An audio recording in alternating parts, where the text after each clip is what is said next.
মাইনেটেড website এবং YouTube চ্যানেলে সকলকে স্বাগত। আমি অভিজিৎ দাস। আজ শুরু করছি কেম্যাপ, মানে সিম্পলিফিকেশন ইউজিং কেম্যাপ সম্পর্কে। তো এখানে আমাদের কেম্যাপ খুবই গুরুত্বপূর্ণ জিনিস। এটা তোমাদের সিলেবাসে এবার নতুন ইনক্লুড হয়েছে। এর আগে আমার সিলেবাসে পুরনো ওল্ড সিলেবাসে কেম্যাপ ছিল না, এটা নতুন ইনক্লুড হয়েছে। তো কেম্যাপের পুরো নাম হলো কার্নাগ ম্যাপ এবং হলো ডিজিটাল ইলেকট্রনিক্সে ব্যবহৃত কোনো বিশেষ গ্রাফিক্যাল বা টেবিল পদ্ধতি যার মধ্যে বড় বড় বুলিয়ান এক্সপ্রেশন বা লজিক সমীকরণ খুব সহজে ছোট সিম্পল করা যায়। অর্থাৎ কি, আমরা এর আগে যে তোমাদের সিম্পলিফিকেশন পদ্ধতি আমরা শিখেছিলাম এর আগের ভিডিওতে এবং পুরোনো ভিডিওতে, দুটো ভিডিওতে যে তোমাদের সিম্পলিফিকেশন দেখানো হয়েছে, সেখানে তুলনামূলক অনেকগুলো ফর্মুলা মনে রাখতে হয়, অনেকগুলো জিনিস মনে রাখতে হয়। তারপরে একটু জটিল ব্যাপার। সিম্পল হলে ছোট হলে ঠিক আছে, কিন্তু পরবর্তীতে যখন একটু সমীকরণ বড় হয়ে যাবে তখন ওই আমাদের ট্রেডিশনাল পদ্ধতিতে সিম্পলিফিকেশন করা খুব কঠিন হয়ে যায়। তখন আমরা কে ম্যাপের সাহায্য নেওয়া হয়, বা সাধারণত বড় বড় যখন কোনো সার্কিট ডিজাইন হয় তখন কে ম্যাপের দ্বারাই এগুলোকে সিম্পলিফিকেশন করা হয়। তো আমরা শুধু শেখার জন্য আমাদের নর্মাল পদ্ধতি এখানে আমাদের কে ম্যাপের পদ্ধতিতে আমরা আজকে শিখবো এখানে। তা বুলিয়ান অ্যালজেব্রা কি, ডি মর্গান থিওরাম নিয়ে সবথেকে বড় সমীকরণ মাঝে মাঝে কঠিন হয়, এগুলো সেগুলো হচ্ছে। অর্থাৎ কি, এটা কি সুবিধা কি, দেখো কোনো জটিল ফর্মুলা মুখস্থ রাখতে হয় না, ভুল হওয়ার সম্ভাবনা অনেক কম এবং লজিক গেটের সংখ্যা কমে যাওয়ার ফলে সার্কিট আরও ছোটো সাশ্রয়ী হয় এটা। তো এখানে লজিক গেট, এই যে কার্নাগ ম্যাপ, এখানে একটা টেবিলের সাহায্যে করা হয়। তা সেই টেবিলের আকৃতি কেমন হবে সেটা সাধারণত ভেরিয়েবলের উপর ডিপেন্ড করে আমাদের টেবিলের। তাহলে যদি দুটো ভেরিয়েবলে আমাদের 4টে ঘর নিতে হবে, 3টে ভেরিয়েবল নিলে আমাদের 8টা ঘর হবে, 4টে ভেরিয়েবল নিলে আমাদের 16টা ঘর নিতে হবে। তো এই ভেরিয়েবলের মধ্যে আমাদের কী হবে, এই ঘরগুলো কীভাবে ফিল আপ হবে? ঘরগুলো ফিল আপ হবে গ্রে কোডের সাহায্যে। আমরা এর আগের লেসনে আমরা পড়েছি, আগের বিষয়তে লেসনে আমরা পড়েছি এখানে গ্রে কোড, XS3 কোড, সেখানে গ্রে কোড। তো গ্রে কোডকে 0 0 0 1 1 1 0 1 মেনে চলা হয়। অর্থাৎ দেখো এখানে 0 1, এটা হলো 3 2, এইভাবে। তো এখানে তোমাদেরকে দেখাচ্ছি। আর অ্যাডজাসেন্ট সেল কাকে বলে? অর্থাৎ অ্যাডজাসেন্ট সেল মানে কি, আমরা যখন কোনো 1 অথবা 0 দিয়ে আমাদেরকে গ্রুপ তৈরি করা হবে, অর্থাৎ পাশাপাশি আমাদের সে গ্রুপিং তৈরি করতে হলে হয় 2টো দিয়ে, নাহলে 4টে, নাহলে 8টা, নাহলে 16টা 1 বা 0 দিয়ে গ্রুপিং করা হবে। তাকে বলা হচ্ছে গ্রুপিং বা লুপিং বা গ্রুপিং। তো এটা আমরা যতক্ষণ না করো আমরা বুঝতে পারবো না। তো আমরা চলো এখানে তোমাদের একটা এখানে টেবিলটা বানিয়ে দেবে। এখানে যেমন টেবিলটা করে দেওয়া আছে, আমি তোমাদের সাইডে তোমাদের করে দেখাচ্ছি কীভাবে তৈরি করতে হয়। তো দেখো এখানে সবার প্রথমে আমাদের দেখো এখানে আমাদের কী আছে, এখানে একটা টেবিল আছে, আমরা একটা টেবিল তৈরি করলাম। 4 কোণা বক্স নিলাম। 4 কোণা বক্স নেওয়ার পর দেখলাম আমাদের যে এখানে ভেরিয়েবল আছে, কটা ভেরিয়েবল আছে? এখানে ভেরিয়েবল আছে এক্স অ্যান্ড ওয়াই, দুটো। তাহলে আমাদের এখানে কটা ঘর হবে? আমাদের যেমন দেখো, আমাদের আগে আমরা কিসের জন্য, ভেরিয়েবল লেখার জন্য একটা ঘর রেখে নিই, এইদিকে একটা রাখলাম, এইদিকে একটা রাখলাম। তাহলে এই যে ভিতরের ঘরটা আমাদের কটা ভাগে ভাগ হলো? 4টা ভাগে ভাগ হলো। তো এই ঘরটা হলো, এটা যেমন আমি যদি এটাকে ধরি, তাহলে এটাকে 0, এটা 0, এটা 1, এটা 1। তাহলে এই ঘরটার নাম হলো 0 0, এই ঘরটা হলো কি 0 1, এই ঘরটা হলো কত, আমাদের 1 0, এটা হলো 1 1। তো এইভাবে আমাদের যখন, তাহলে এটাকে 0, এটাকে 0 0 বলা হচ্ছে, তাহলে এটাকে 0 0 ঘর। তো এইভাবে এখানে 0 ঘর, এটা 1 নম্বর, এটা আমাদের কত 2 নম্বর, এটা আমাদের 3 নম্বর, এভাবে থাকে। তো এখন যত মনে করে এখানে একটা ফাংশন বলে দিল, তো আমি এখানে এটাকে ডিলিট করে দিচ্ছি, ডিলিট করে আবার ফ্রেশ করে তৈরি করছি। তো দেখো এখানে আমাদের ফ্রেশ করে তৈরি করলে আমাদের কেমন তৈরি হবে, এটা তৈরি করলাম। তো এখানে আমাদের যে প্রথমে কি আছে, আমাদের ভেরিয়েবল দুটো আছে, আমাদের ভেরিয়েবল দুটোর নাম কি, একটার নাম এক্স আর একটা ওয়াই। এখানে আমাদের এক্স বার, এখানে এক্স, এটা এক্স বার এক্স, আর এটা হলো এখানে ওয়াই বার ওয়াই নিলাম, এখানে এটা ওয়াই বার। তো এখানে যেহেতু 0 0 আমাদের, সেই জন্য এক্স বার আর ওয়াই বার হলো। তাহলে এখানে দেখো আমাদের 0 আর 1, তার 0 ঘরে এটা হলো, এটা 0 ঘর, এটা 1, এটা 2, এটা 3, এইভাবে থাকলো আমাদের। তাহলে আমাদের এখানে তোমরা এইভাবে লিখে নিতে পারো। তো এখানে আমাদের কী হলো, 0 ঘরে 1 আছে, তারপরে 1-এর ঘরে 1 আছে, 2-এর ঘরে 1 আছে, আর এই ঘরে আমাদের 0। তাহলে এই যখন হলো, তখন আমাদের এটা দিয়ে আমাদের কী তৈরি করতে হবে, এখন গ্রুপিং তৈরি করতে হবে। মানে গ্রুপ মানে কি, আমাদের দেখো এখানে আমাদের গ্রুপিং, আমাদের যেমন দেখো অ্যাডজাসেন্ট বলেছিলাম, যে অ্যাডজাসেন্ট মানে এইখানে দেখো এই দুটো নিয়ে, এই দুটো 1 নিয়ে একটা গ্রুপ, আর এই দুটো 1 নিয়ে একটা গ্রুপ। এই দুটো 1 নিয়ে যখন আমি একটা গ্রুপ তৈরি করব, যখন দেখো এই দুটোর ক্ষেত্রে এই ওয়াই আর ওয়াই বার কী হলো, অমিট হয়ে যায়, মানে একটা নিজে এবং তার কমপ্লিমেন্ট থাকলে সেটা অমিট হয়ে যায়। তাহলে এখানে আমাদের কি থাকলো, এক্স বার থাকলো। আর একইভাবে এই দুটোর ক্ষেত্রে এক্স বার অমিট হয়ে গেল, কি থাকলো, এখানে ওয়াই বার থাকলো। তাহলে আমাদের এই যে সিম্পলিফিকেশন, এই সিম্পলিফিকেশন করে কী পেলাম আমরা, x bar plus y bar, এটা। তো এটা দেখো আমরা খুব সংক্ষেপে আমরা গ্রাফিক্যালি আকারে আমরা এখানে একটা একটা সিম্পলিফিকেশান পেয়ে গেলাম এটা।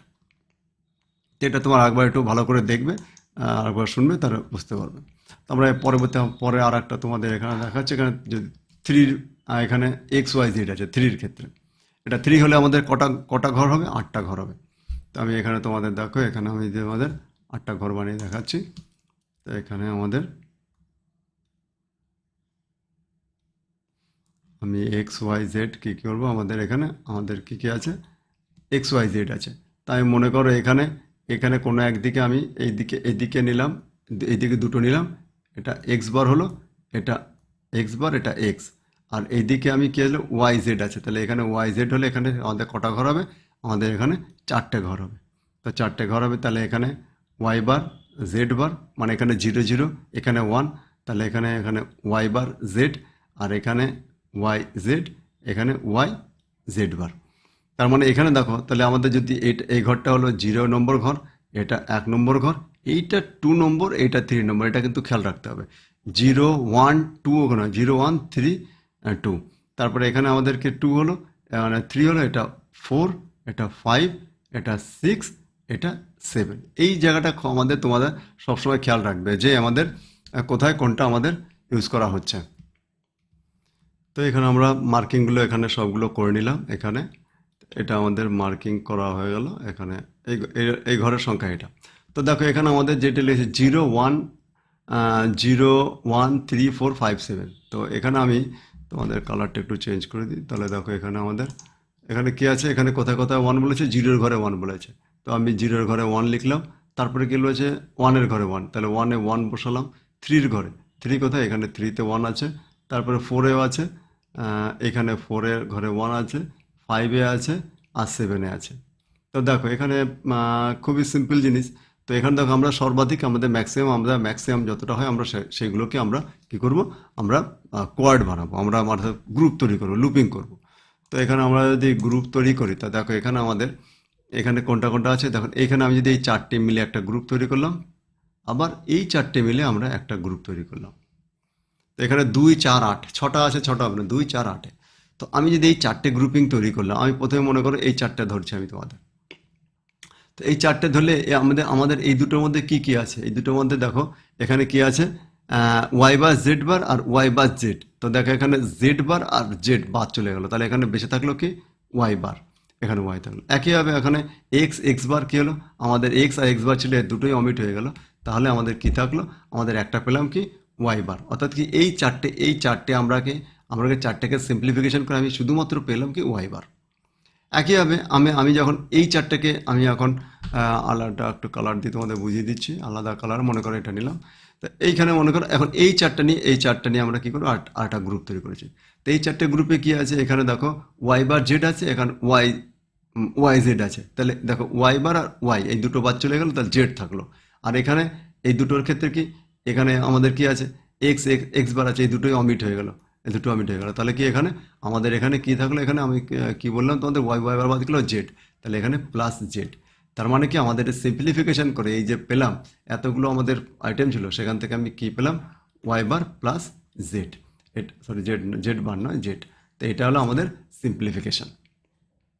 তো এই আমাদের এটা যদি আমাদের ডাইরেক্ট এমনি সমীকরণ লেখা হতো, দেখো এই সমীকরণটা আমাদের যদি তোমাদের আমি যেখানে লিখে দিচ্ছি সমীকরণ লিখলে কত হতো, এই 1 মানে কত এই ঘরে, তা দেখো এখানে এটা হলো x y bar Z bar plus এখানে 1 আছে, তারপরে আমাদের x bar y bar Z plus এটা এক্স বার হবে, তারপরে 3 নম্বর আছে এক্স বার ওয়াই জেড, তারপরে এখানে প্লাস এখানে দেখো এই ঘরে মানে কত x y bar Z bar, x y bar Z bar plus আবার এই ঘরে 1 আছে, এই ঘরে মানে কত x y bar Z, x y bar Z plus এখানে কত আছে, এখানে দেখো এখানে কে আছে এক্স ওয়াই জেড। তো এত বড় একটা সমীকরণ দেখতে পাচ্ছ, তাহলে এখানে কতগুলো অ্যান্ড গেট, কতগুলো অর গেট, কত কিছু লাগছে, কিন্তু সেখানে আমরা শুধুমাত্র ওয়াই প্লাস আমি যদি সিম্পলিফিকেশন করি ওয়াই বার প্লাস জেড করলে আমাদের পেয়ে যাচ্ছি।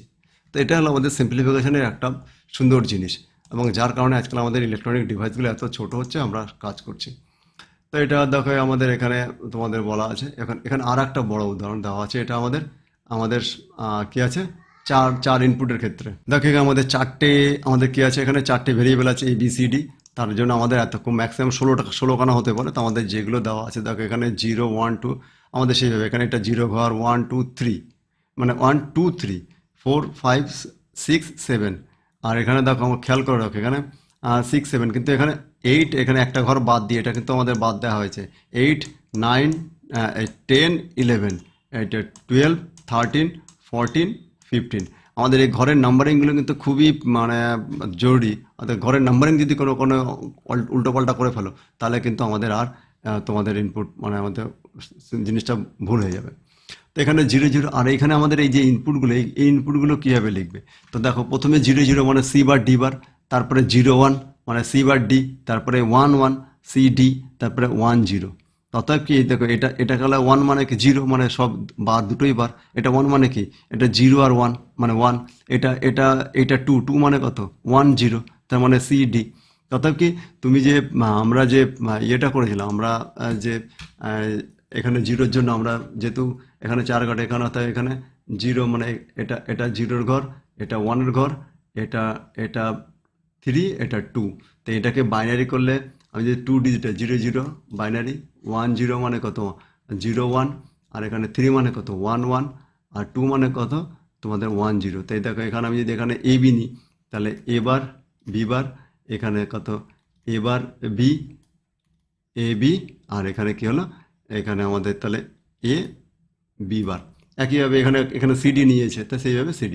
তো এইভাবে তোমরা এগুলো খেয়াল রাখবে। আমাদের এটাকে কীভাবে আমাদের কলামে ইনপুটটা কীভাবে হবে ভেরিয়েবলসগুলো সেইভাবে আমরা দেখবে। আর তো আমাদের তারপরে যেমন সংখ্যা দিয়েছে সেই সংখ্যা অনুযায়ী আমাদের এখানে সামেশান দেওয়া আছে। সেই জন্য এখানে সামেশান অনুযায়ী আমরা কী করব, আমরা সবগুলো যেখানে যেখানে 1 আছে সেখানে যে সংখ্যাগুলো দেওয়া আছে সেখানে 1 হবে 1 দিব। তো এখানে আর যদি পাই দেওয়া থাকে তাহলে যেখানে যেখানে 0 আছে সেইগুলো নিব। তো আমরা এখানে পাই দিয়ে তোমাদের আমি দেখাইনি। তো এখানে সামেশান থাকবে অথবা কখনো কখনো পাইও থাকবে। তো পাই থাকলে কী হবে শুধু 0 ঘরগুলো নিতে হবে, আর সামেশান থাকলে 1-এর ঘরগুলো নিতে হবে। নিয়ে আমাদের কম্বিনেশন করে আমাদের সিম্পলিফিকেশান করে নিতে হবে। আর সিম্পলিফিকেশান করার সময় খেয়াল রাখবে যেমন দেখো এখানে 4টে লাইন আছে। এই 4টে লাইনে কী হবে দেখো A B বারে সবগুলোই বাদ চলে গেল। এখানে A বার বাদ চলে গেল, এখানে দেখো এখানে A বার বাদ চলে গেল, এখানে B বার বাদ চলে গেল, এখানে A বার A বাদ চলে গেল, আর এখানে B বার বাদ চলে গেল। অর্থাৎ এই পুরো লাইনটাই বাদ চলে গেল। আর থাকলো কি C বার D বার। অর্থাৎ এই যেমন এখানে C বার D বার। একইভাবে দেখো এইখানে আমাদের পুরো যখন 4টে পেয়েছি তখন এই C D পুরো জিনিসটাই বাদ যাবে। তাহলে এখানে থাকবে কি A বার B বার। একইভাবে এই লাইনটা দেওয়া আছে তাহলে এটা CD থাকবে, আর এই পুরো লাইনটা বাদ চলে যাবে। তো এইভাবে তোমরা একটু ভালো করে দেখবে, এবং এখানে যে নোটসগুলো লিখে দেওয়া আছে সেই নোটসগুলো খুব একটু মাইনরলি পড়বে। এটা একটু খুবই প্রাথমিক দিকে মনে হয় খুবই জটিল জিনিস, কিন্তু একবার বুঝে গেলে খুবই সোজা। এবং এটা একবার বুঝে গেলে আর কিন্তু ভুলবে না। অন্যান্য জিনিস যেমন অনেকবার ভুলে যাওয়ার সম্ভাবনা থাকে, কিন্তু এটা একবার দেখলে তুমি পরে বুঝে যাবে। আর এখানে সবথেকে গুরুত্বপূর্ণ হলো এই নাম্বারিংটা। এটা 0 1 2 3 এই নাম্বারটা এটা খেয়াল রাখবে। আর এখানে দেখো এখানে 3-এর পরে এখানে দেখো এখানে 7-এর পরে এখানে 8, একটা ঘর বাদ দিয়ে এইভাবে যাবে। তো এই ভিডিওতে আমি তোমাদের এইটুকুই রাখছি। আজকের ভিডিওতে আমরা আর নেই, এটাই তোমাদের লাস্ট ভিডিও তোমাদের লেসনের। তো আশা করি তোমাদের এই লেসনটা ভালো লাগবে, এবং আমার এই চ্যানেলকে লাইক শেয়ার এবং সাবস্ক্রাইব করবে।